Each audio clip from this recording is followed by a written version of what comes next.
let's get right into it. Number 8.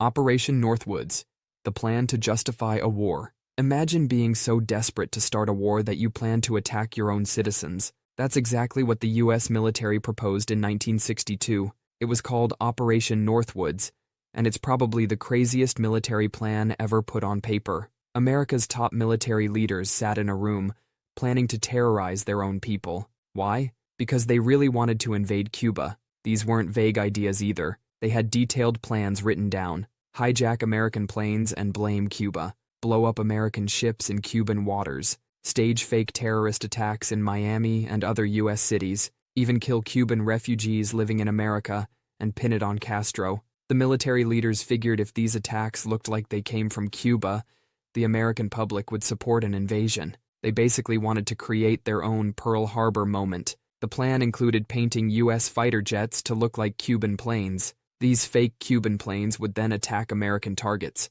President Kennedy took one look at this plan and shut it down immediately. The people behind this were the highest-ranking military officers in the United States. The same people in charge of protecting America were plotting to attack it.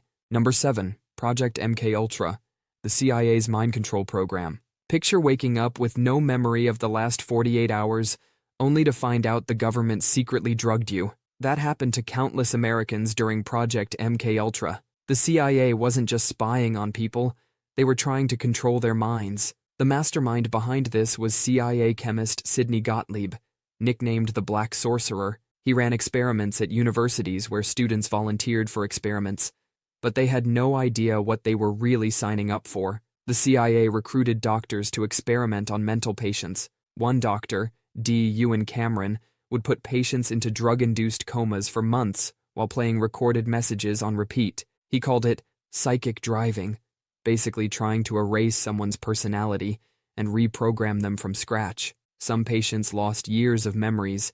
The CIA tried everything: drugs, hypnosis, sensory deprivation, psychological torture. This went on for over 20 years before someone finally tried to shut it down. In 1973, the CIA director ordered almost all the files destroyed, but some documents survived. They were accidentally stored in the wrong building. These surviving files showed just how far the government would go to win the Cold War. And we only know about the experiments from the files that weren't destroyed. Think about what was in the ones they managed to burn. Number 6. Project Stargate, the Pentagon's psychic spies. The Soviets were dumping millions into psychic research during the Cold War, so naturally, the U.S. government decided to hire actual psychics. They called it Project Stargate. The operation ran from a dumpy wooden building at Fort Meade, Maryland. They hired about 15 to 20 people they called remote viewers. These government-trained psychics were supposed to see things happening anywhere in the world just by using their minds. They'd sit in empty rooms and try to describe Soviet military bases they'd never seen. In 1976, one of these psychics actually helped find a crashed Soviet spy plane, just sat there, closed their eyes, and pointed to a spot on the map. And they were right. But most of the time, these psychic spies were about as accurate as a drunk person throwing darts. The government kept this program running for 20 years before finally shutting it down in 1995. So yeah, the US government was officially employing psychic spies while Forrest Gump was winning Oscars, and they spent $20 million on it. Number 5. COINTELPRO, the FBI's war on dissent. The government was secretly trying to make civil rights leaders kill themselves. The FBI ran this secret program from 1956 to 1971. At first, they said it was about fighting communists, but pretty soon, they started going after anyone who questioned the government. Their favorite target was Martin Luther King Jr. The FBI followed him everywhere, recorded everything, and then tried to use his personal life to destroy him. They even sent him a package with recordings of his private moments and a letter suggesting he should kill himself. But Dr. King wasn't the only target. The FBI had a whole bag of dirty tricks: write fake letters to create fights between organizations, spread rumors to turn friends against each other, plant fake stories in newspapers to destroy reputations. While these groups were fighting for basic human rights, the FBI was sitting in offices thinking up ways to tear them apart from the inside. They managed to turn peaceful organizations into paranoid battlegrounds. Everyone was suspicious of everyone else. No one knew who to trust. And we only know about this because some activists broke into an FBI office and stole the files. If they hadn't done that, COINTELPRO might still be running today. Number 4. The Gulf of Tonkin Lie, You're sailing in the dark waters off Vietnam's coast in 1964. You're on the USS Maddox, a destroyer doing some spy work. On August 2nd, North Vietnamese torpedo boats attack your ship. It's tense, but you fight them off.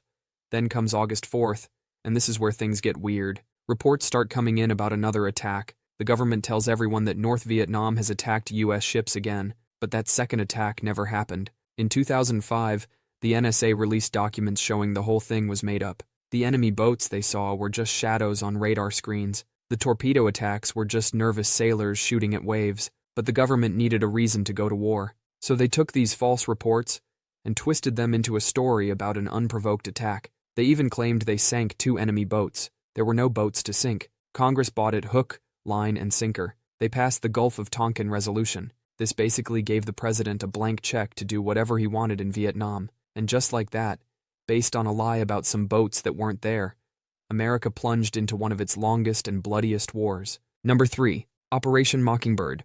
Weaponizing the news. Everything you read in the newspapers during the Cold War might have been secretly controlled by spies. The CIA had this secret program called Operation Mockingbird. They weren't just reading the news, they were writing it. Senator Church exposed the whole thing in the 1970s when he decided to do some digging. What he found was pretty wild. The CIA had about 50 journalists on their secret payroll, but that's just the ones they admitted to. Later investigations suggested there might have been hundreds more. We're talking about big-shot reporters from major newspapers and TV networks. These journalists were basically double agents. By day, writing stories. By night, meeting with CIA handlers and getting their marching orders. The CIA controlled what stories got published and how these stories were told. They set up fake organizations to funnel money into newspapers and TV stations. Number 2. Project Blue Book, the UFO Files. In the 1950s, government agents were tasked with investigating UFO sightings. That was Project Blue Book, the U.S. Air Force's official UFO investigation program. They documented over 12,600 UFO sightings between 1952 and 1969, and 701 of these cases remained completely unexplained. That's 701 times the government basically said, yeah, we have no idea what that was. These weren't just random folks reporting sightings. Military pilots, radar operators, and trained observers were seeing them. Like the 1952 wave of sightings over Washington, D.C., objects tracked on multiple radar systems while being watched by pilots in the air. When fighter jets were sent to intercept, these things would just vanish, then reappear somewhere else, like they were playing cosmic hide-and-seek. The Air Force's official explanation was that they're caused by temperature inversions, because weather patterns totally make radar operators think they're tracking solid objects moving at thousands of miles per hour. The project officially ended in 1969, with the Air Force basically saying, nothing to see here, folks. But those 701 unexplained cases are still unexplained today, and some files are still classified over 50 years later. Number 1. Project Sunshine, the AEC's body-snatching scientists. You're a grieving parent in the 1950s, and you've just lost your baby. You want to dress your little one last time before saying goodbye, but the doctors won't let you, because they've already harvested parts of your child's body for a secret government project. This was Project Sunshine. The U.S. Atomic Energy Commission needed to study how nuclear fallout affected human bodies. They were specifically after babies and children. Their growing bones soaked up radiation like a sponge. The government scientists would literally snatch body parts from dead infants without telling the parents. One of the project leaders, Dr. Willard Libby, straight up said that anyone who could do a good job of body snatching would be serving their country. Grave robbing was suddenly patriotic. They collected over 1,500 bodies this way, sometimes just the legs or arms or whatever parts they needed. Parents would dress their babies for burial, not knowing their little ones were missing limbs. It wasn't just in America. They had body snatchers working in hospitals across the world. The government kept this secret for decades. They didn't want people knowing they were stealing dead babies for radiation experiments, and they called it Project Sunshine, because apparently Operation Dead Baby Parts didn't have the same ring to it. That's all for today. I'll be making similar videos in the future. Subscribe to see them.